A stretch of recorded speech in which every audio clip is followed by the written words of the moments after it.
grab, and he's going to be sacked.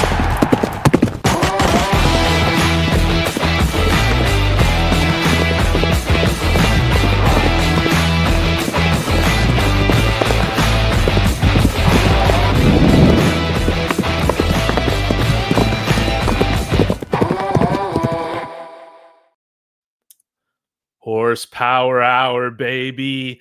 We're here on Mondays now. I'm joined by our regular cast of characters, Kodiak Broncos, Mark, and Jeremy, dealing with a little bit of sickness, so going through a cold, I think. So he'll be out. But guys, how are you doing today? Kodiak, Mark, we got a lot to talk about. Sutton. Linebackers are already hurt. We got an all-pro punter already, and we can talk about, I think, some more training camp risers. Let y'all talk in a minute. Sorry, I'm a little long-winded, but y'all be sure. Come on now. Like all the streams. Get in here. Subscribe. We're all on our way to big-time subscriber milestones. Join the chat. This is going to be a lot of fun. So appreciate you guys. But let's go ahead and just get right into it. We'll start with Kodiak and work our way around. How are you feeling about this Courtland Sutton 4-year, $92 million extension that came right after practice today? Man, am I excited. Not only am I excited because, while we were balls deep in the middle of May, I never thought the day would come where we would finally be able to actually talk about the Broncos again. But things are happening. Training camp is obviously happening, and now we extended Courtland Sutton. It was a big question this offseason as to who would be the first domino to fall. And to be completely honest, I didn't think it would be Courtland Sutton, to be completely honest. But, hey, one of the longest tenured guys on this team, second longest tenured guy on the team after Bulls, I believe. So just shows you where their priorities were, just shows you that they really wanted to get this wrapped up very, very quickly. And, yeah. Mark? Yeah, man. What were your first thoughts? Well, my first thought was how much of that $93 million is guaranteed. I figured it'd be right. I figured it'd be right in the range because I was just curious about it. And I think it's a perfect deal, man. A+. Great job by, George Payton. He's just been knocking a lot of these deals out of the park, and it's super well deserved from Sutton as well, right? I mean, he's someone that I think a lot of, not just receivers, but a lot of players in the NFL could learn from him, man. Like, just don't be a distraction. Don't put out stupid tweets like John Franklin Myers always does, or unfollow the team on Instagram, make a fuss about it. He just shows up. He's always positive. He's a leader of the team. And then things happen to work out in his favor every single time. So well-deserved from him. I think it's a win-win. And I think it's good for this front office to be able to focus on the other guys now that we're knocking some of these current, now that we got the Sutton one off the book. So. No doubt about it. And I know if you're not going to say it, we will. I mean, you basically called this range of money that Courtland Sutton was going to get, right? So I think close. This puts him in at like 23rd or something, or 18th in terms of annual average value. $23 million guaranteed, right on the money with that. How do you feel like this thing is going to be structured? I don't really feel like there have been official details yet. I talked a little bit about it in my video, but curious, Mark, what you think, like what this deal is going to look like, how, like where the potential outs in the contract are. Yeah, it's going to be interesting to see. I mean, and not to I don't want to feel like I'm tooting my own horn, but it's actually pretty easy to figure out kind of what contracts will look like when you just do some digging. Spot Track is awesome. I signed up for that premium, I think, because of you. They should pay you a commission for that. But it's super helpful because it allows for you to kind of really get an idea of where they were. I think it worked out. If I had to make a guess, I would say that, I mean, we know the 2020, we know the season is going to be, he's probably going to have more guarantees. What brought him from the $14 million to the $20 million cap hit was like the roster bonuses. So they'll probably just roll that over so you can save even a little bit more, like roll it as a part of the guaranteed in this year. And my guess is that there'll be an out on the contract available after the 2026 season. And then, there'll be a little bit of dead money in 2027 if you wanted to move on from him. But it's essentially including this year, it's essentially a 2-year deal at about $41 million roughly. And then after that, you have 2 years where if you just want to continue having him, you have him available to continue the next year at like $27 million, which I think is going to be a really good bargain then. So it will be interesting to see how it gets worked out. But yeah, I think it's going to be super team friendly. It gives us a lot of flexibility, and there's always some things that you could do down the road. So nothing has come out officially, but that's what I would guess is that it's going to be an out after the 26th season. Kodiak, I'll put this question from Dreamweaver over to you. So Sutton gone after 2026, then 2 years to get Bryant ready to take over. What do you feel like this means for the rest of the receiving room?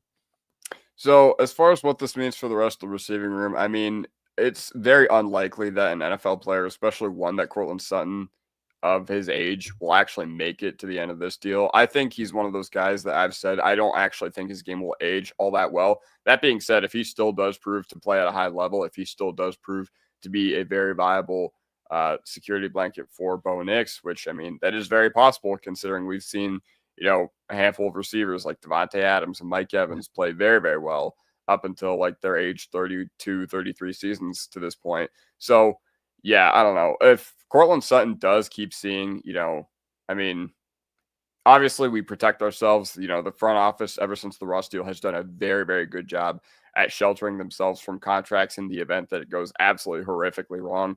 But you know what? If Courtland Sutton does see the end of that deal, I mean, you said it in your video today, same with Zach Seegers on Twitter today, he has a good chance at, making his mark in Broncos history, especially if he just continues to produce.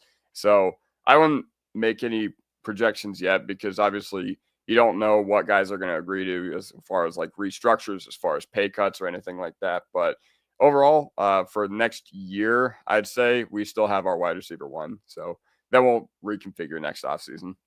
Yeah. Yeah, no doubt about it. Mark, any other thoughts on that? Or shall we go to the new topic? I think you nailed it. It's just going to be nice, not going into next offseason with like the question about Courtland Sutton, right? Because I think it is a distraction and it kind of alters some of the offseason plans. If you want to draft a receiver in the first round next year because you feel like he could be a wide receiver one, you can do it. And it's not going to like ruffle any feathers. If one of these guys takes a step up and they're the new wide receiver one, he's making high end wide receiver 2 money anyways. So it would make sense regardless. So I think it's a A+ signing, man. I think they did an awesome job with this one. Who do y'all think is next? Is it going to be Zach Allen? Is it going to be Nik Bonitto? Sounds like, Mark, you're not thinking JFN. I'd probably have him on the bottom of my list right now too. No, I do want to, maybe we'll have like a segment dedicated to John Franklin Myers because there was some like really weird concerning things. And then they talked about it on the Fan too. And I was like, all right, that's just like a sign that we got to speak about it on here because I was thinking about it. But I think next signing is going to be Nik Bonitto, in my opinion, just because of what he had said at his charity event before the training camp started. He was all smiling. He's like, the sides are talking. He seemed very optimistic about it. You haven't really heard anything on the Zach Allen camp. I'm sure they are talking, but it just seems like that's going to be the next deal that's going to get done. And I feel like the Broncos want to get that one done because they know, just like the Patrick Surtain contract, how it aged very well. Like now he's the 5th highest when he was the highest. They know that in a year from now, it could look like a really big bargain. But if they wait another year, then it could end up getting really expensive. So I personally think Nik Bonitto, but Kodiak, what do you think, man? Well, here's what I'm thinking about that. So I've been listening to 104.3 a little bit more lately. And what if they said ad nauseum, Sutton and Bonitto have the exact same agent. So now that everything is done with Courtland Sutton, now they can turn their attention to Nik Bonitto. And yes, I've been saying the same thing, for all the reasons you just mentioned, Mark. I've been saying that, hey, even though Zach Allen is probably the most important of these 4 guys to this team, what Nik Bonitto and what waiting on him could mean, it could be potentially difference making as far as if you were to wait, let's say he does what he did last year again. Let's say he takes another step forward in run defense. Let's say that he gets another, double-digit sack year, even if it's not 13.5 sacks. You're looking at paying him a decent amount of money. And once again, the cost at extending him could be very substantial. And it doesn't matter for the next year or two. But man, when it's time for Riley Moss to get his extension, when it's time for, some of these other dudes, Marvin Mims, to get their extensions, we hope they make it to that point. Then, yeah, overall, that's the hidden cost of waiting on a Nik Bonitto contract. And yeah, Zach Allen's already had his free agent contract. He's already had his second deal in the NFL. So I think you got to get Nik Bonitto done ASAP. I agree. What do you think, David? Where are you at on that? Well, that's a great point about Nik Bonitto's agent being the same as Courtland Sutton's. I had no idea about that. Yeah, so I would guess that he would be the next guy then, because you're probably negotiating these contracts at the same time when you're talking, right? For the most part. So I do hope both of these deals get done. I would prefer to have JFM get extended as well, in my opinion. I just think we should have the space to do it. Maybe we get into some void years or whatever to keep the window open, to keep the roster as stacked as possible. I don't care. Let's do it. But respect my coast. And this is how some people have felt about Malcolm Roach, whether it's been at JFM's position or nose tackle, but maybe he could be due for a bigger role here in the future. He's also in a contract year, right? Isn't this his last year under contract? So we're probably only keeping one of those guys, whether it's JFM or Malcolm Roach, and that's going to be interesting to pay attention and see what happens. So, but I'd like to see all four guys, as plain old me is talking about. I just don't know if that's totally realistic, but yeah, it's tough. I mean, it rarely happens. And I think a big thing that's going to hinder on the guys that get signed too is how Savion Jones continues to develop. I mean, we know he's looked really good. I didn't see a lot of reports on how he looked, like good or bad, in Pats today. But if they feel really optimistic about him, that he can be ready to be a starter next year, like for sure, then it's almost a guarantee that like John Franklin Myers will be gone. So I think that's a big key. Yomo Wazarike had, some positive things talked about him yesterday. Yeah. I know I saw it in your video, David, I think on Saturday, actually, that Sean Payton talked about with him. So those guys take a big effect on it. But I think Zach Allen, for sure, I'm not overly concerned about his future here. Whether, I think even if he doesn't get an extension this year, he'll get franchise tagged at the worst. JFM, I think, is as good as gone. And Malcolm Roach, getting an extension for Malcolm Roach won't be very hard. It's not going to be very expensive. And I think he loves being here. Sean Payton loves him. So he's someone that makes a lot of sense. But yeah, all four guys would be a little bit tough. I think that I think you have a higher chance of getting like Bonitto, Zach Allen, and Wattenberg done rather than, all the defensive linemen. So did I see some Luke Wattenberg agenda on Twitter today, Kodiak? Did you see any of that? I didn't see any of that, but whatever the Luke Wattenberg agenda is, I'm all in. Just show me what they said, and I will be like, yes. Was there? Yeah, I want to see. I'm curious about this. Oh, there was something. Just give me a moment. So while I'm pulling this up, though, why don't we talk about what's going on with our linebackers? Kodiak, what do you think about the room, these injuries? I threw Lavel Bailey in the thumbnail, so I hope you're part of this Lavel Bailey agenda. I forget if you are or not. Well, as long as it's not Alex Singleton, you could literally throw anything. You could literally throw anything in that inside linebacker room, and I would just be like, yes, I would prefer for them to overtake Singleton. And while that is my ideal outcome, I don't think it's very realistic anymore. But obviously, let's touch on Sanders first. Big loss, because he's one of the guys who could least afford a injury, as Mark had said in his video, this training camp cycle. And unfortunately, he did suffer that, what was reported to be a tendon tear initially, but now it's just a ligament. It's just ligament damage. So we did get a little good news on that front, but overall, that's just not what you want to see. And, while the games are going on and while you're in season, the focus is always going to be looking ahead to your next opponent. It's not going to be how can we develop this guy and make him a big part of this team. So he's going to come in once again behind the 8 ball. And he's been behind the 8 ball for 3 years now. Firstly, because the Broncos were switching his position all over the place. And obviously, he missed the past year with the Achilles tear. And then now he's not going to be available for at least the start of the regular season. So we'll see there. But yeah, I don't know. It's just cream rise to the top. Obviously, you got a lot of guys competing between J.B. Brown, Green Reed, Justin Sternad. So it's going to be interesting because we've got a lot of unknowns at the inside linebacker position, especially now that Singleton, I don't think his injury affects much at all. They said he'll be good to go in like a week. From broken thumb? They said it was just the tip, though. The tip, which literally just just things the- that Just the tip. just Wow. the tip. Yeah. But yeah, you put a cast on it, I guess, and Yeah. the tip is fine. Remember, All I the know, bubble- man, is protect Drake Greenlaw at all costs at this point. wrap him a because- bubble wrap for real. Yeah, like whatever you got to do. But dude, I'll give you guys my Lavel Bailey agenda. I've been hyping him up a little bit this offseason, strictly off of just the gut feeling. I think he's looked good so far. Really, I think it's a good opportunity for him though, man. Like I was really happy that the news with Singleton wasn't overly serious. But it gives these young guys a lot of really good, much needed reps. And the fact that they're getting these reps next to somebody like Dre Greenlaw, who everyone was talking glowingly about today, right? Sean Payton compared him to Mike Tyson. He's going to be that guy that really kind of the Aqib Talib type of dude on the defense. That's just going to be in their face. He's going to bring a lot of that nasty, and he's a really good person for these young dudes to learn from. So I'm excited, whether it's like Kodiak said, whether it's Lavel Bailey or Karine Reed or JB Brown or somebody else. I think they're going to be in a good position, but I'm all about Lavel Bailey. I loved what I saw from him last year. I thought it helped a lot that he had a redshirt year, and yeah, this preseason is going to be fun at that position, but getting a little thin, man. So you guys think it's time to like maybe look in on the waiver wire or see if you can bring another body in, or you think we're fine for now?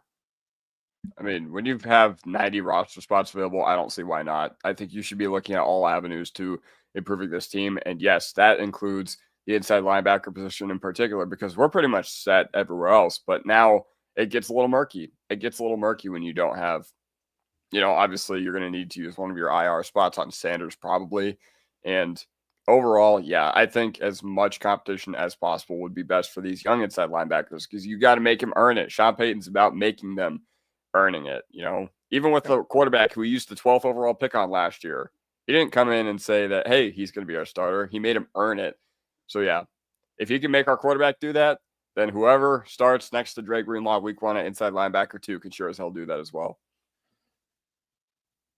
I would hope if we do this, we also sign just another tight end as well. That's just another thing that I'd like to see. But I mean, I don't see anything wrong with bringing in Kaiser White or somebody like that. But right now, I'm biased too. I want to give Lavel Bailey the first crack at it, see what he can do. A guy that can prove that maybe RAS scores are just overblown. If I remember correctly, I don't think he had a very good one at all. And then is looking very athletic last training camp in preseason. And you know what I was doing this afternoon after work? I was watching a 6-minute highlight reel of Al Wilson. And I forgot, dude, how fast he was. From sideline to sideline. There was a clip of him covering Marshall Falk one-on-one on like a 30-yard deep shot, intercepted it off of Kurt Warner. He could do everything. So, yeah, he's wearing Al Wilson's 56. I just think it's perfect. Let's see what he can do if he's ultra athletic next to Dre Greenlaw. Kodiak, what's your thoughts? I mean, yeah. Like you said, you've been pushing this, Lavel Bailey agenda. I don't even know. You haven't been pushing it onto us, Mark, but you've just said, hey, man, I feel like this guy could be him. And last year, I remember during the preseason when he picked off Clayton Tune and we beat the Cardinals, 40-12. The dude was still playing really, really hard even at the end of the game. And I think a lot of people thought that he might push for playing time last year. Now, he was on the active roster last year, I believe. I don't remember if he ever got into any of the games. I don't remember him actually being there. But, yeah, overall, a lot of people in the chat are talking about re-signing Josie Jewell. I'm just not on board with that. Apparently he's still having lingering concussion problems from 7 to 8 months ago. So that is just a grenade I'm not interested in stepping on. I would much rather go with the unknown commodities and Bailey, Reed, or Brown rather than risk a guy's health who you don't even know if he's going to play in the NFL again, to be quite frankly, if he's still having all these issues. Nah, we can't have him out there wearing a Wes Welker helmet, dude. No. Not at all. No, for his sake, he should take as much time as he needs and, reconsider if he wants to continue playing. He's made good money. That's scary, man. That's scary stuff. Do you guys feel like it's just time to rip the Band-Aid off with Drew Sanders and just cut him? Kind of like the Greg Dulcich treatment a little bit. Well, what I will say about that is that at least Drew Sanders was pretty solid on special teams last year. Like, I remember when he did get that opportunity to make a block on Marvin Mims' return, he at least, did whatever. So I don't think he actively hurts you. Like, having Greg Dulcich on the roster and him just absolutely barfing when given any chance to succeed did. Like, Greg Dulcich could not make an impact when our tight end room was Adam Troutman, Lucas Kroll, and Nate Adkins last year. So that's just bad. But it is getting a little bit closer to looking a little bit more grim for Drew Sanders as, the days progress. And it looks like the vision just probably is never going to come to fruition. Once again, I never agreed with the pick to begin with. I was like, I don't really see the vision at all. I didn't see the vision for him, with Vance Joseph and how he uses his linebacker tweener prospects. But I was like, all right, they could have something there. And it just never materialized, at least to this point. Not his fault, but hey, sometimes you just aren't lucky in the NFL. Yeah. I know it's not as serious as some of the injuries he's had in the past, but we were talking about this in my Discord about how the best availability is just or best ability is availability, and it's starting to piss me off. I don't care how good of an athlete you are. It is quite frustrating when you're never on the field, supposedly being this amazing athlete. And it's just like weird stuff that's like popping up. I guess it's not like a ligament, it's a tendon, right? Or other way around. Okay. So it's a ligament, not a tendon. Anyways, it could be a compensation for the Achilles, I guess. But let's say, okay, he starts the year out on IR. I mean, I guess some other guys could be hurt, which then could always open up a spot for him to come back. But let's just say the rest of the room is in place. Let's say Alex Singleton's on the roster. Are you cutting Alex Singleton for Drew Sanders? How's that going to fly in the locker room? Like, I think if Alex Singleton's on the team to start the season, you're not going to cut a guy like that mid-season, a former captain, or you might even be a current captain. I don't know. But to me, it's just, how can you get a gauge of what he can do when he's not going to be in another training camp? So sometimes I think it's easier just to say, hey, like, no hard feelings, but like both parties kind of need a fresh start. Yeah. That's kind of where I am as a fan. It's frustrating, man. It sucks. Like, I wanted him to work out so well, but at the end of the day, yeah. I mean, I think you both make good points. I could see us keeping him. It's not like it's going to cost us anything whether we keep him or cut him. It's the same thing. So, we'll see. They did do it with last year with Tim Patrick, so it could certainly happen. Here's a really interesting potential name, and I think there's going to be a lot of linebackers that are going to be camp casualties that are veterans that are pretty solid because of young guys and cap hits. But Jonah Ellis's brother, Caden Ellis, is somebody I randomly thought about. I looked up his contract just now. If the Falcons decided to move on from him, they would save about almost $7 million. Is he good? And he is a very solid player. I was about to say, apparently, I think he's pretty solid. Yeah. Yeah, he is. And if you like the PFF, which I know a lot of times I do, he grades out very well in PFF, really across the board. But if I'm not mistaken, the Falcons drafted a couple linebackers, I think, too. So they could have some young guys that are pushing for playing time. Well, didn't they trade up for, I guess it was an edge guy that they traded next year's first for, or something crazy like that? Yeah. Falcons. Yeah. Or was it an edge dude? Yeah, it was James Pierce. I remember they sent their 26th first to go from their second round pick this year up until the first round. Yeah, well, they drafted Jaylen Walker, who I like I thought was a good edge prospect, but I think he's an unbelievable off-ball linebacker too.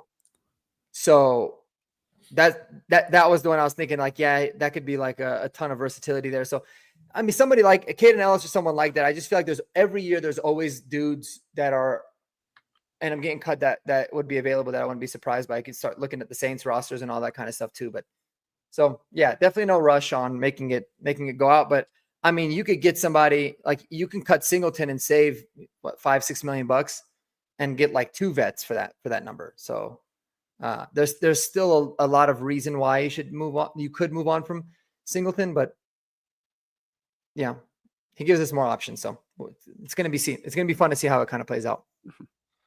Yeah, maybe we also see some tight ends cut as well. I think I was kind of shocked to see was it you, Kodiak, that responded to him on Twitter. I think Kliss had this tweet saying that linebacker is one of the deepest position groups of the Broncos. I was like, bro, it's probably the shallowest position on the whole team, even considering tight end.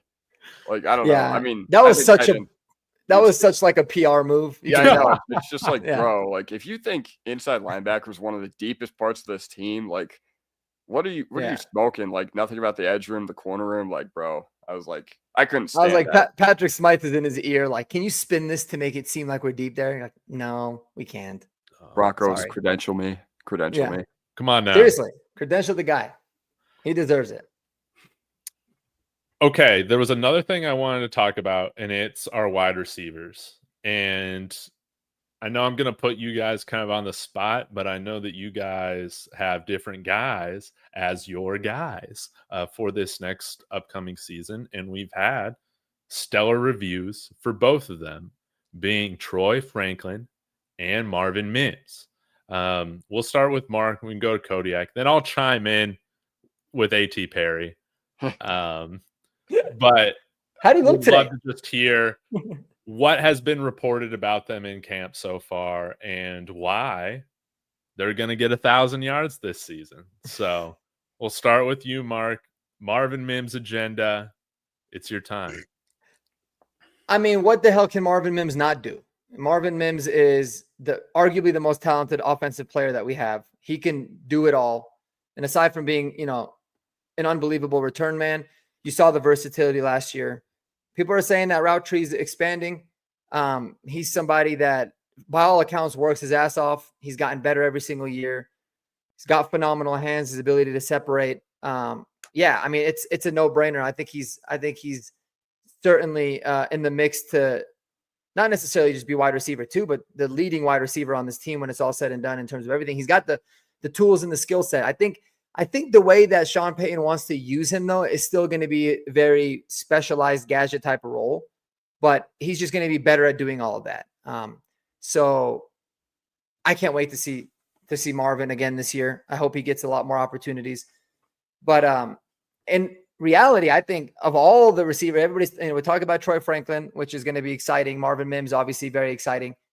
I think Pat Bryant's going to be the real problem here, guys. I think he's going to be the dude. I think he's the new little Jordan Humphrey in terms of the role that he's playing. So he's going to get a lot of snaps, but he's going to do it a lot better. He's going to quickly become a fan favorite of Broncos country as well. So I know you asked me about Marvin, but everyone knows how I feel about Marvin Mims. So I have to give a little love to the boy, Pat Bryant. Absolutely. Yeah. And I think it's been great. Pat's already running with the ones in some scenarios. And I think that's very, very telling, even if Courtland Sutton's kind of been doing this hold in where he's not necessarily participating a bunch during like full-on team stuff. I mean, stellar stuff. Our rookie wide receiver last year was not running with the ones. Johnny Morton's out. Maybe that's just what needed to happen. But Kodiak, how are you feeling about not only 1,000 yards for Troy Franklin, but your hot take this whole year, been standing on business, 1,100 yards for Troy Franklin this year? Man, well, when I was thinking about Troy Franklin this past offseason, I was a little worried. But I was so happy. What gave me that feeling that he would hit 1,100 yards was in the playoff game after 18 weeks of just not seeing a whole lot from him. We finally connect with him on the first drive, and I am so, so happy. I don't care how badly he played in the rest of the playoff game. I'm so happy that our last memory of him was him getting like a 50-yard touchdown. And I thought that was really going to project him and propel him in year 2. And yeah, overall, I think it sounds like Damari Mathis was more thinking about the rap lyrics when he was lined up against Troy Franklin than he was at the actual defensive play call. So we'll see when he, lines up against Moss or Surtain and how those guys can make Troy Franklin get better. But yeah, man, I thought Troy Franklin just needed to get stronger. And with what I've heard from all the local guys that have been there at training camp, which I have not had the opportunity to do so, credential me. Troy Franklin has, filled out, which is something he really needed to do. He's also needed to learn how to be a pro. He was a 21-year-old prospect, and, he's still posting those dirty mirror selfies on Instagram. So, with that guy, he still needed to learn how to be a pro. And I understand he was not your typical fourth-round pick, but his production last year was still on par with average fourth-round pick production in the NFL, and he's still a young player. So, yeah, I get a lot of hope. I'm getting a lot of hope from Troy Franklin, and here's to hoping that he can develop into that full-time, opposite boundary X that would work really, really well in a vertical offense like ours. Mm-hmm. Mm-hmm. I think it's just been great to have. It seems like the wide receiver group as a whole is just having great mojo. The energy is great. Bo Nix taking another step, all that. A.T. Perry's now back at practice. We didn't hear anything what's going on, but A.T. has some work cut out for him right now, coming late. So we'll have to see. But I want to say that, guys, if you aren't part of my Discord, you can join. But Mario from Altitude Adjustment did say last week, if A.T. Perry makes the roster, we're getting A.T. Perry Chinese knockoff jerseys. Me and Kodiak are. So it's going to be awesome to see. So it's going to be great. Who is A.T. Perry? Man, only the best fifth-round pick to come out of New Orleans over the last few years, right? Or sixth-round pick? Sixth-round pick. Wake Forest, baby. He's Demaryius Thomas. Nobody knows yet.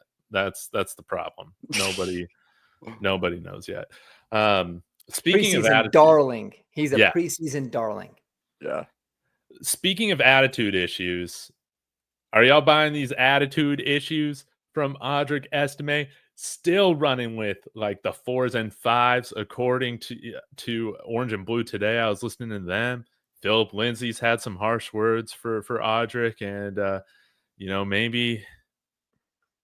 maybe we were right to kind of look back at the wild card weekend and say, something ain't right. Kodiak, what are your thoughts on this? Man, well, I think I would also be really, really pissed off in Audric Estime's situation, because if I'm not making an impact in the way that I thought it could be, I don't think it's anything towards the team, but I just think, you never know what a guy's going through. Maybe he's pissed at himself or whatever, but, from everything I've seen about other people that have actually been there, it doesn't sound like he's super duper, whatever. And also, I will say with 104.3, I was listening to them this past week, and they made the Courtland Sutton stuff sound like a way bigger deal than it actually needed to be, considering the fact that he literally got extended today. But, Philip Lindsay's entirely right. But, I don't think Philip Lindsay entirely had the correct mentality when Melvin Gordon was brought in here either. So I just want to throw that out there. But, I love Phil. I love everything he did for us. But, with Audric Estime in particular, I think I've been erring on the side of caution when it's come to him this past offseason. But he's one of those guys that, hey, now the pads are on. Mark said it in his video that he's never going to be one of these guys that completely goes ham while the pads are off, because, his style was being more like that grinder, that power back. So it just remains to be seen. I still think it's too early to tell, but we'll know pretty early on. Yeah, because Sean Payton said it himself, it's not a hard position to evaluate. We'll know pretty early on if he's actually going to get another crack at this team, or they're just going to cut bait and move on. Mm-hmm. Mark, are we going to be looking foolish with our episode? Was it last week where we were going through the roster? We're like Estime, freaking Blake Watson, and these guys are running backs 5 and 6 on the depth chart. Going these first week of camps, not looking good, man. What you thinking? Yeah. I think we're probably going to look pretty stupid. I don't want to draw any conclusions. I mean, it's definitely not looking good. I still am convinced that there is not a player on this roster that has the preseason is more important to than Estime, the games themselves. he's going to have to channel a lot of the anger and the energy and really, really ball out in those games. And I think he can really stand out because he does have, the size and the physical running style that you want to have in like a depth running back. So it's going to be huge. I don't know if you're going to see a lot in camp practices or if he's really going to be able to pop, but I am still very optimistic about Blake Watson. I think he's someone that makes a lot of sense to be able to make this team. I think Bidet is still going to be the practice squad guy, even though they love him. You talked about little Jordan Humphrey, who's going to be the little Jordan Humphrey last week. I think it's going to be Bidet, but yeah, with Estime, man, it's going to be one of those where the games are going to be massive. And I think that'll dictate a lot about where he is. He's going to be buried in the first game, but if he plays well and then he plays with the third team or the second team in the following game and then continues his good play there, he'll give himself a really good shot. But he also needs to figure out how to play special teams if he doesn't already. Mm-hmm. So, yeah, I mean, right now I think it's trending pretty bad for us. We were hyping him up a little bit, but it's still a little early. We'll see. Dude, why I've been keeping this guy in my dynasty teams, man. It's just gonna end up being a waste of roster spot. Come on, Audric, let's go. I wonder if he needs to have like a Terrell Davis type preseason moment to just turn it on, man. Maybe just like truck somebody, run some dude over, and it lights a fire under his ass. Because he said last year, he's like, it awoke the beast. I think he said that after the first KC game when he actually started to look pretty good, and then he just disappeared again. I was about to say the beast was napping the whole rest of the year too. Yeah, the beast was sleeping. Nobody wanted to wake him up. So, yeah, I don't know. We'll see. Real quickly, Tantalus in here with the $10 super chat says, appreciate the content. Go Broncos. And if you're wondering, you're like, man, this show, Horsepower Hour, it's been on Tuesdays. Well, Tuesday is now Monday. We're doing it on Mondays now. It's going to allow us to give like good post-game shows and stuff for games, on Sundays. We'll deal with it do we play on Monday night like once this year, I'm guessing? I think, yeah. No, okay. Yeah, so we'll work around that. But Monday nights, you guys can plan on. Time might be a little bit all over the place. But thank you again for supporting the show. This is just a lot of fun for us. Coors, come on now, man.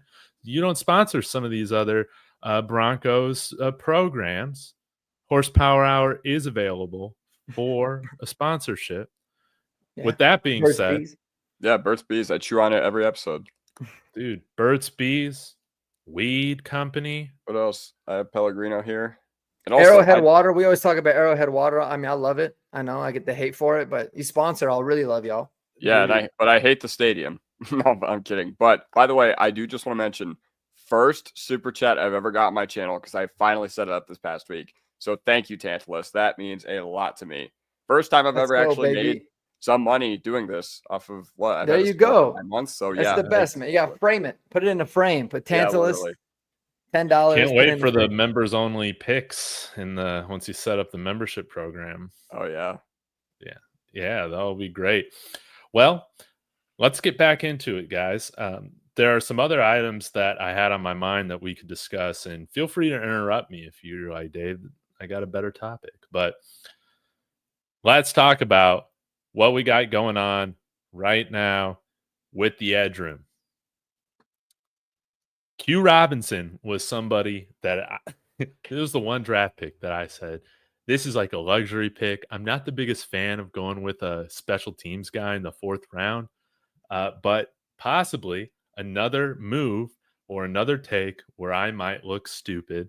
But we've even heard great things about Andrew Farmer on the roster from Andrew Mason, saying that Andrew Farmer's looking like an NFL active roster player right now. That makes like 7 edges or something absolutely insane that we have on the team. Mark, we'll kick you off on this one, but what have you thought right now of what's been reported and said about this edge room and particularly Q Robinson? Man, this edge room is going to be a massive problem, and in a good way. It's going to, the biggest problem that we're going to have is figuring out how much of these dudes we're going to keep on the roster. We are so deep. There's so much talent. You hear good things across the board. It's a phenomenal problem to have at a very, very important position. yeah, I mean, it seems like everybody's eating, and it's one of those, man, where, you know, everybody's making everybody else better. Last year we signed Dondrea Tillman, just kind of taking a flyer, and now he's one of the dudes that is, you know, one of the better players that other young guys are looking up to. And let's not forget, Savion Jones can even play edge if we needed him to, even though he's 290 pounds, because that's what he played in college. But it's a deep room, man. It's awesome. It's, like I said, a great problem to have. I don't know about Andrew Farmer, but he seems like, I mean, the practice squad is going to have some really good edge players that, you know, potentially, you know, could start for other teams. So it's going to be hard to keep all these guys, but hell of a problem to have. I love it. I just think it's so good. And what I'm really excited for, I feel like we just haven't talked about him enough, because we talked about Nik Bonitto and the contract, and everyone knows, you know, how good Jonathan Cooper is, and Dondrea Tillman, and obviously Q Robinson's shine. But dude, Jonah Ellis had an unbelievable rookie season. And so if he can take that year 1 to year 2, he's got potential to be one of the best, you know, overall edge rushers, maybe the best overall edge rusher we have on this team, considering how he could play the run as well. Like, he's got that kind of talent. So yeah, it's you know, we have an array of riches right now. So it's going great in the edge room. Yeah, for sure. Like, it's going absolutely fantastic. And I'm with you, David. Like, when our 4th round pick was gone, or when we made our 4th round pick, I was just like, man, we're going defense again. Let's get Bo Nix. Let's surround him with some talent. Even though we already drafted Pat Bryant and RJ Harvey, but I was just like, man, I was thinking tight end. I was just thinking, all right, let's fill out the room a little bit more. But with our team, I should have known better, because here's what we're going to do every year. George Payton and Sean Payton have done this every single draft we've had. We're going to take a corner.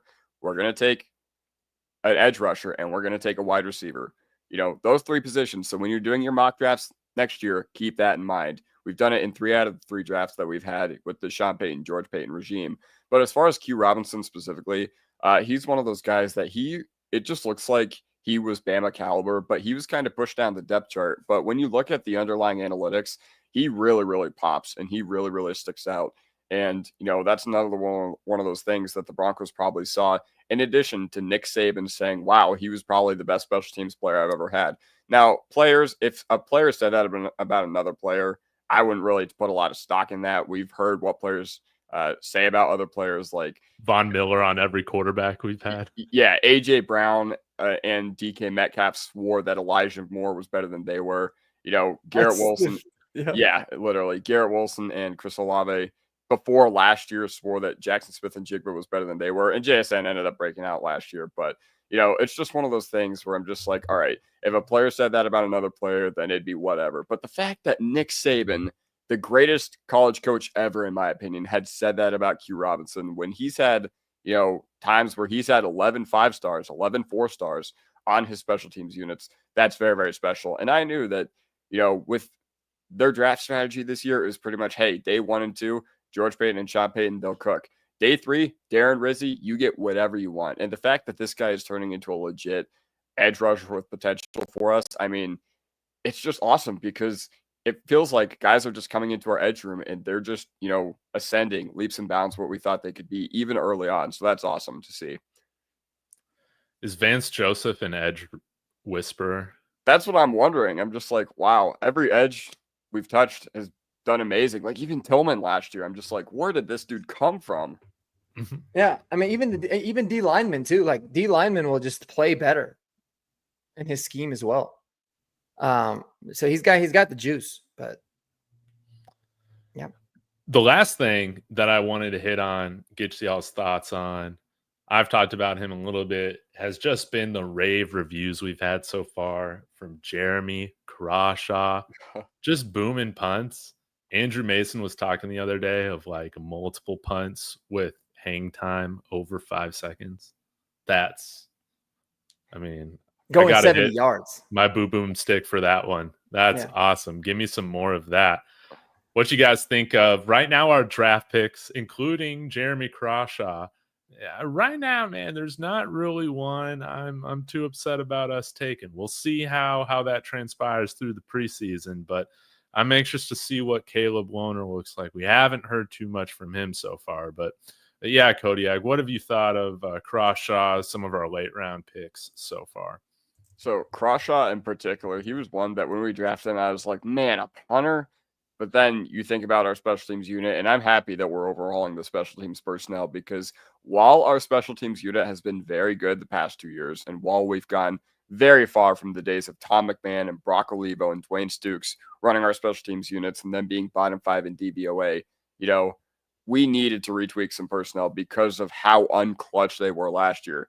Think of the Forsyth block. You think of the punting disaster in Cincinnati, and that was a big one that stuck out to me when the Crawshaw pick was made. I was just like, all right, with this guy coming all the way from Florida to the Mile High City, he's going to have a leg up. And no longer are the days where punters are going to come into Denver. They're going to boot it like 80 yards and, down us inside the 10, and me just always wondering, when are we going to get that?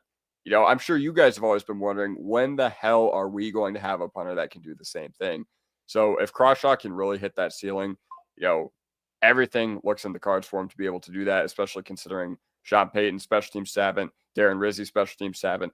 Everything looks in the cards for him to be an impact player year one. And George Payton also said in his press conference after they drafted him, heck of a holder too. So what's not to like about Crawshaw, especially with the sick mustache? Like, there's no way that a guy with a mustache that sick is not a difference maker. Yeah. And you can't forget, bro, if he's a great holder, somebody's got to snap him the ball. And we already know Mitch Fraboni he's the long snapping champion, as you like to talk about. Oh, he looked awesome from what everyone said. Yeah. No, I'm excited for Crawshaw too, man. You heard great things. It's always a positive. Punter's one of those positions where you don't hear about it a lot until they mess up a game, right? Like we didn't hear much about Dixon last year until he shit his pants against the Bengals, and it very well could have cost us that game, in my opinion. I think it ultimately did. So it's going to be exciting to watch him. I'll be really excited to see him boot punts in the preseason. I won't be rooting necessarily for punts to be happening in the regular season, but it is inevitable, and he can flip a field, man. That's all it takes is one time you flip a field and then defense comes out, gets you the ball back. You got good field position, and you're in good position there. So excited to see him. I heard a couple things about Caleb Lohner early in camp, like earlier today in practice. Like he had made a couple nice catches, but then there was a lot of people trolling him on Twitter when they were doing the blocking sleds. They said, Bronco Bones. I want to give Bronco Bones a shout out. He said, Caleb Lohner looks lost. Lower that pad level. I get that you're 6'7". And yeah, he looks like he's not really putting too much effort in the blocking thing. But guys, he just learned how to put on football pants. I don't want to see him blocking. I don't care how strong he is. No. Line him up outside against some short ass corner or something and let him get it. It's very easy, very simple. He should finish the season with 8 catches and 8 touchdowns. Yeah, when you got LeBron James, are you putting him in there to block? Yeah, that's right. I just compared Caleb Lohner to LeBron James. That's right. When you got LeBron James on your roster, you throw him the ball in the red zone, man. Yeah. Exactly. That's a great point. And how did I forget about this, guys? Eli, we'll get to your question here in a moment, but I think this is a little bit more relevant. Cycloptic, great name. How does Barron look out there? Curious what you guys have thought about the reports of Barron so far and this strange PFF hit piece that came out on Riley Moss. What is it with that? Hey, as long as you're a white corner from Philly, you're talked about like you're the GOAT, but when you're just as good but playing orange and blue, all of a sudden, you're always on the trading block. You're always a cut candidate. Why the hell are we trying to get rid of good corners around here, man? I thought that was so odd. So yeah, take it away, guys. Or you can move him to safety. That's always the natural move when you're a white corner, right? You can put him. He can play safety. I mean, shit. No, man, everyone. We don't have enough edge rushers. Put him at edge. Yeah, put him at edge. Or maybe he could be the backup quarterback or something. By all accounts, Riley Moss has looked amazing. People they took that T. Higgins game where he was coming back off the sprained MCL, and they made him for some reason, they completely forgot about when he was healthy and playing and absolutely balling. He's only going to get better. Last year was his first year playing. He was basically a rookie last season. Riley Moss is going to be a stud. Jahdae Barron's going to be a stud. You're not going to be able to see just how good he is until game action. When I watched a lot of Jahdae Barron this draft, I watched a lot more of the draft in general because I was just a lot more bored this offseason. He's very good because he's extremely physical, even though he's small. He's unbelievable again in the run game, on blitzes, mixing it up. You're not going to be able to see a lot of that in camp. And I'm sure he's, still getting his feet underneath him too, and a lot of different things. But Jahdae Barron's going to be awesome. And the fact that you can play him everywhere is a huge positive. So I'm not the least bit concerned about him, but no, I think it just, his presence just makes somebody like Riley Moss even better. I forgot who it was that was talking about it. It might've been Andrew Mason. And he was like, anybody that knows Riley Moss, like the guy is out of his mind crazy, like in a sense of he's incredibly competitive. He doesn't back down from anybody. He takes shit personally. And so I'm sure he took the draft pick of Jahdae Barron personally, and he's just using it as fuel to make him better. So health is a concern with him, but otherwise not concerned. And he's just as big as Pastor Tan, by the way, too. People think he's small for some reason. He's not. This secondary is going to be cooking this year. Yeah, I don't know. There seems to be a huge disconnect in between my YouTube and my TikTok commenters between how they view Riley Moss and how media and how people who cover the team view Riley Moss. Because when I think about Riley Moss, I don't think about a guy who got cooked in our biggest game of the year against T. Higgins coming off that MCL tear. I think about a guy who played very, very well, who solved our cornerback 2 problems coming into last year. Because you forget, we had a legit cornerback 2 competition. There was a time where Damari Mathis was up for debate as our cornerback 2. As crazy as that sounds, he won the job in 2023, got cooked by Jacoby Myers, never saw the field again for the rest of the year. And then last year, coming into the year, he did end up getting hurt. But Riley Moss, he held his own all year. And even though he got picked on, even though a lot of teams threw his way, he quickly figured out how to be a pro. And, as far as everything we've heard from Broncos country, as far as everything we've heard, from the guys connected to the team, mentally gifted, physically gifted. And with Jahdae Barron, he's one of those guys where he's just going to make everybody around him better too. You saw what happened when we lost Riley Moss for a game and how bad our secondary looked. Even when Moss came back, he still wasn't 100%. So yeah. Did you guys see that troll tweet on Twitter where the guy was like, "This is Jahdae Barron," and it showed like a guy doing a bunch of parkour? Yeah. It was like that parkour artist. Yeah, that was really funny, but just remind me of that. But, Jahdae Barron, Jaquan McMillan, they're going to be on the field a lot at the same time this upcoming year. It's not just exclusive, even though Jahdae Barron right now is rotating snaps with the ones at nickel with Jaquan McMillan. Again, you got to earn everything. Sean Payton has made it clear, doesn't care about your pedigree, doesn't care about your draft profile. You got to earn everything. So overall, I'm feeling really, really good about this corner room. But yeah, Moss is going to be the starting outside cornerback with PS2 week 1. Like, a lot of people seem to think that is going to be the case, and it's just vindicated by the fact that Riley Moss has continued to have impressive days during training camp. So yeah, we stand Riley Moss. Let's go. All right. Eli had a great question in here. Can you each give us a camp cut that might happen and would upset Broncos country? Well, that's the key. Would upset Broncos country. I'm trying to think. I guess I'll stick with what I gave last week, which was an extremely hot take about Ben Powers getting cut. If there's going to be like a long time vet that gets cut that is not hated like Alex Singleton, is probably Ben Powers. That's my guess. But now I'm wondering too, after today, again, orange and blue guys really high on all the offensive tackles. So yeah, maybe it's McGlinchey's time, but I really don't think so because he's so important to the locker room. But y'all's thoughts? Y'all got a name? Not one that I can think of off the top. I mean, what scares me is somebody like Jaquan McMillan. That would be upsetting. You can make the argument that like it would in a weird way make sense, even though he's not very expensive, because like they got Chris Abrams-Drain as a stud. Jahdae Barron, he was the first round pick. We got like an embarrassment of riches there. So that would kill me because I love J-Mac a lot. And I think he's a phenomenal depth slot. I think he's a good, solid starter, but especially as a depth slot. But he's the only one that like could make sense. But I mean, it does happen every year. You know, like it happened last year with Tim Patrick. So we'll see. But yeah, the only one I could see as a possibility, the Ben Powers one's a really good call by you too. I didn't even think about that until you brought it up last week. Makes a lot of sense. But I would say probably Jaquan McMillan as well. Man, I'm going to go off of Andy here because this was the first guy that popped into my head. Like, if Estime were to get cut, I would understand it. I would understand it like, hey, you were a 5th-round pick for a reason. Like, even though the team had a really, really high grade on you coming into this past draft, I mean, some guys have it, some guys don't. And I do think if Audric Estime gets cut, he'll land on another roster like no problem because of how a lot of teams viewed him during the NFL draft. But yes, while that would upset me, it would be more of an upset that it didn't work out sort of thing. It would be, I think everybody would get it. I think everybody would be like, hey, business is business. You know, this guy just wasn't very good. This guy made a minimal impact in the worst running back room in the league last year, in my humble opinion. So yeah, ultimately, that's just how I'm feeling. Like, yes, Estime would upset most of the fan base, but once again, it's more about like, all right, we had high hopes for this guy and it just didn't pan out sort of thing.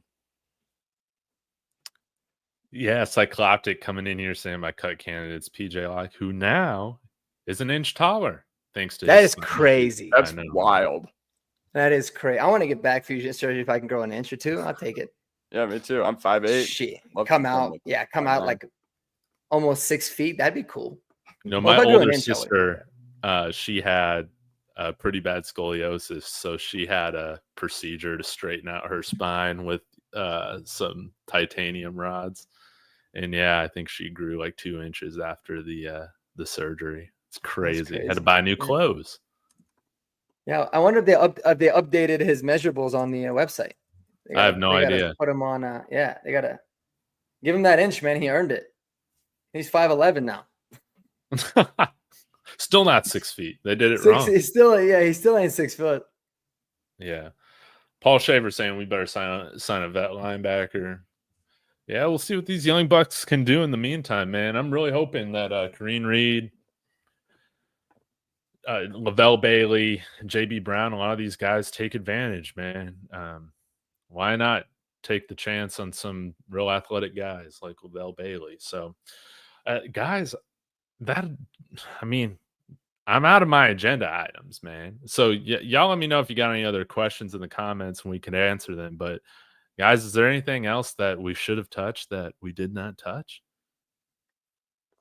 I don't know, man. I mean, I think talking a little bit more like when Paul Schaefer said we better sign a vet. I think we will ultimately, but I don't see a reason to do it now. I feel like it's so important to let these young guys get a lot of work.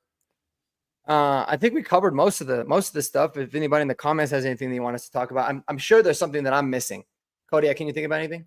Yeah, I actually do want to talk about another loser who apparently Cecil Lammey told us last year was our best player, or he didn't tell us. He told Sean Payton that he was one of the best players during Broncos training camp last year. And what happened? Well, a lot of the reason this Lavel Bailey agenda is piping up and being really hyped up right now is because he ripped the ball out of Kroll's hands once for a pick and once for a PBU. So the fact that Kroll is having that level of play as a bubble guy who cannot afford anything, it's just not good. It's just not good at all. And I'm just like, man, oh man. Yeah, I think once again, all the people that have been saying, there was a guy who 2 weeks ago said that Fant was not as good as Lucas Kroll. And I was like, you're hitting a crack pipe, my guy. Yeah, what the heck? Yeah. What can Lucas Kroll do better, man? Yeah, that's why I want us to get a vet tight end, man. It was tough reading that about Lucas Kroll, but I was not surprised at all, man. No. I will say, like, to Cecil's credit, Lucas Kroll did look really good last year in the offseason. I mean, he did. But then apparently the reason he struggled so much, what I heard based on some reports, is a lot of it was like very mental for him. Like he just missed assignments, kind of not making the right play, like from a scheme standpoint, which is obviously frustrating. But yeah, I mean, I honestly forgot about Lucas Kroll at this point. I know. And that's bad because this tight end room is not that good after Evan Ingram. So if you guys heard anything about what's his name? Caden Prescorn? No. I'm expecting him to be a practice squad guy. Yeah. Because whenever you're yeah, you go undrafted, and then you're released, and then you're not like scooped up immediately. I'm like, yeah, you're probably just gonna be a practice squad guy. Yeah, I would agree with that. There's something a little bit strange with that. The fact that he just kind of didn't and there wasn't a reason for it, right? It wasn't like a failed physical or anything like that. He went to a couple mini camp practices, and then they just cut him, and then he was hanging out for like a week, and then we picked him up. But it was definitely like a nice freebie. That was cool. I'll say that. I don't see what's not to like, other than I guess he's a little bit older. I think he's like 25. So Bailey was 26. We'll see. Oh, how could we forget? With Jeremy not here, we didn't even talk about Bo Nix this entire hour. What is wrong with us? I mean, we are pushing. I was asking the Discord the other night, was it Patrick Mahomes' second season? He won the MVP. Lamar Jackson, right? Second season MVP. Nick Wright absolutely thinks we're the worst team in the division, rightfully so. So, I mean, thank God. Yeah, it's just been great to hear that things are still getting better with Bo Nix. Y'all have any other particular thoughts and comments right now on what you've heard and listened to with this press conference? Well, it's nice to not be talking about him. Yeah, anyway, really, I would say that's a really good thing. I was sick of talking about quarterbacks for 10 years. He looks phenomenal, man. I'm not surprised by it. I guess for me, I'm really not surprised. Like, I saw so much, and some people were like, dude, you're just being blinded, or you're being too optimistic as a Bronco fan. I didn't see anything last year that had me concerned for how good Bo Nix could be. They say his footwork is looking a lot better. That was kind of his big issue early in the year. Arm strength has never been a problem. It's only going to get stronger. Athleticism is there. They said, somebody was talking about his footwork in the pocket and his maneuverability is even better.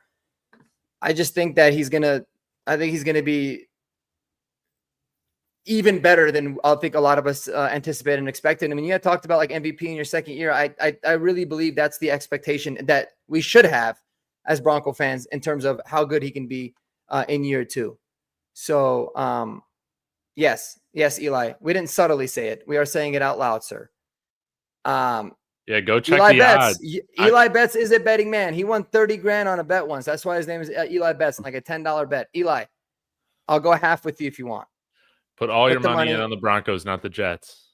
Put money on Bo Nix winning MVP. It's probably good odds, and you never know. But I think he's due for that good of a year.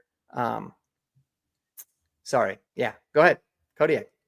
No, I completely agree with everything you're saying. And, it's like an iron sharpens iron situation, because Bo Nix is going to get so much better by playing against our first team defense. And you go into this year knowing that you're going to be the guy, not in a competition with Jarrett Stidham, not in a competition with Zach Wilson. And so taking every first team rep from the quarterback position, I mean, the first month of the year, it was ugly, and there are a lot of reasons why that may be the case, but something that can't be overlooked is the fact that Bo Nix is now going to get every single rep with the ones this offseason. It's not even going to be a question as to if Stidham should get reps over him. But yeah, overall, I was so sick of talking about our quarterbacks every single offseason from 2016 to 2024. And now the discussion's finally done. So that's just the added benefit of having a franchise quarterback. Once again, David said it at one point this offseason, and I haven't been able to get it out of my head since. We're out of hell. We're out of hell. Yes. We are. It just feels amazing. Well, guys, I think we're gonna shut this thing down, man. I'm gonna go get some ice cream. Hell yeah. Still got time in the day before these shops are closed. So That actually sounds really good, man. I might take you up on that and do it myself. I know I've adjusted to the San Antonio heat when it's like 85, one of these days, and I'm like, wow, man, today's a great day to go on a walk. It's like it's terrible, man. It's terrible. Yeah. Just sweating every day. But yeah, maybe go get some ice cream. But I want to say, guys, like, real appreciative of you guys, and Jeremy, hope you're feeling better. And guys, we'll be doing this on Mondays. So be sure to subscribe to all the channels. We all do our own individual videos, throughout the week. And then, we come here and bag for corporate sponsorship for Horsepower Hour. I mean, that's what we need. Kodiak, what's that plug you got right there? Burt's Bees, Pellegrino, and let me see if there's other stuff I can. Oh yeah, Old Spice. What else? What else? I have a Samsung TV, which I hate Samsung TVs, but if you were willing to sponsor us, I would like you a little bit more. You know what I realized why they're probably not giving us a sponsor, dude? Because Kodiak's got a Rockies poster in the top corner. Oh, you're right. You're right. Oh yeah, that's Arenado. Ain't nobody want to sponsor us channel with the Rockies, bro. All right. So maybe Yeah, that's is this better. Yeah. Skin. Yeah, we're looking for sponsors. I did. You know what's funny? I did reach out to a company and like kind of asked them, like, I don't know if you guys do sponsorships. What is it? Oh my God, is that is that the new Texas Instrument ones though? Yeah. No, I've had this since I was a junior in high school. I don't even know why it's in my room. That's new for me. That's new. An LED screen. Well, Man, yeah, I'm like, old as hell. Yeah, like TI-84. If you're listening, sponsor Horsepower Hour. We used to have we had the 83s back in the day. They were still $180. TI-89. I think that's what I was using. Calculus. Yeah. It's the last time I took a math class. Worth a damn. Yeah. Well, guys, we'll be back next week. Be sure to hit that bell for notifications so you know when we go live. Probably be at a different time next week, a little bit later, but we'll keep you guys updated with what's going on. And go Broncos. Yes, sir. Peace.